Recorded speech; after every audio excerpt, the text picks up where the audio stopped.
Making the Invisible Visible, Black Women 365 Days of the Year. Each day will spotlight a remarkable woman whose story has shaped Black, British or global diasporic history. Women whose achievements are too often overlooked. Through these daily short films, we create a living, breathing archive of leadership, creativity, resistance and legacy. Let's begin.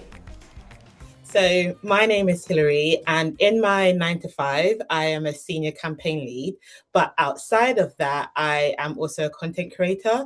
So I primarily create content around books, primarily books by Black authors, where I review the books that I've read or I give recommendations based on different genres. I also do content around like going to art exhibitions, going to theatre plays, and just generally documenting my life in general, just to show people, who are living in London or across the UK, the types of books that are available to read, the types of events that you can go to, and just really submerge yourself in Black culture as well.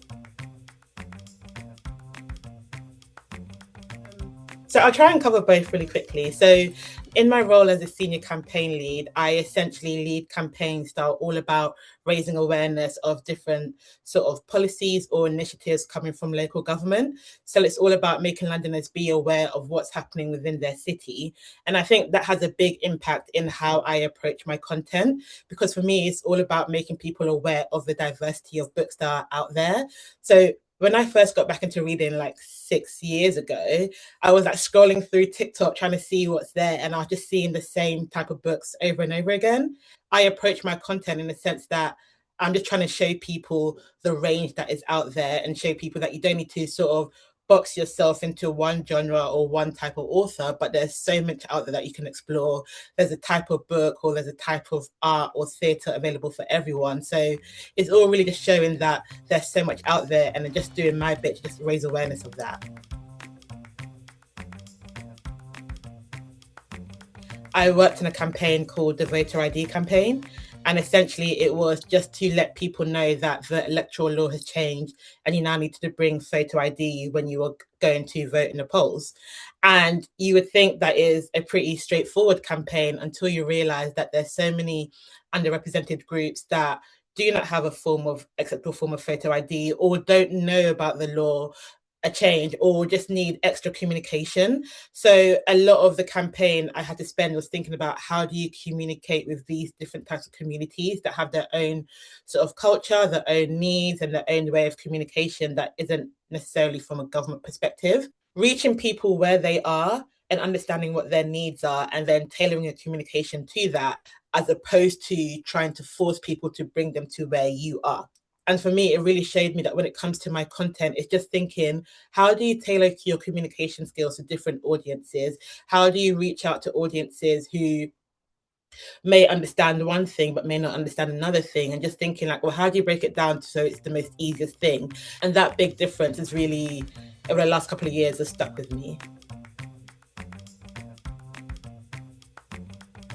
I'm quite analytical. And so for me, whenever I'm doing anything, like whether I'm reading a book or, I'm going to like an art exhibition or going to a theatre, for me, it's not just taking in that information at face value, but I'm always thinking about it from a lens of like sociological, economical, political, and historical. What can we learn from this book, or what can we learn from this play? How does it teach us about, where we've come from? What does it teach us about culture? What does it teach us about the way we are as people and how we live today, or what can we even apply? I like to say that like art imitates life and life imitates art. Whenever I do my reviews, they can seem like they are quite deep, but that's because for me, I am looking quite deep to see what is the bigger picture, what's behind the message that the creator wants us to get from it. So yeah, I'd say most people don't know that I'm always looking at life through those sort of lenses and very analytical about what I get from that. Something that I do is I have a jar. I don't know if you can see it properly. And at the end of every week, I write the highlight of my week. And that can be something really small, or it could be like a win that I've gotten throughout the week. I just make a note of it.